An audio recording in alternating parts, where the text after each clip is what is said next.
Hi everyone, welcome back to my channel You and I Can Cook. Today I have prepared mutton bone soup. It is made from paya or lamb trotters or lamb feet. It is a very healthy, nutritious and flavorful soup. Do check out my video for the full recipe. Also subscribe to my channel and click on the bell icon to get my new videos when I upload them. Thanks for watching.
You can discard this leftover masala.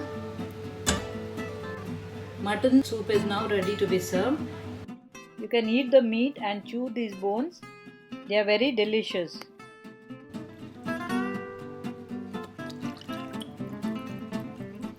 This is a very thin soup and is also very healthy.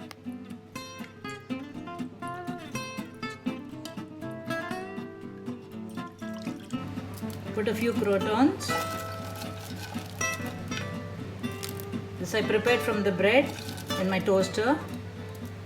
You can also serve it with some toasted breadsticks.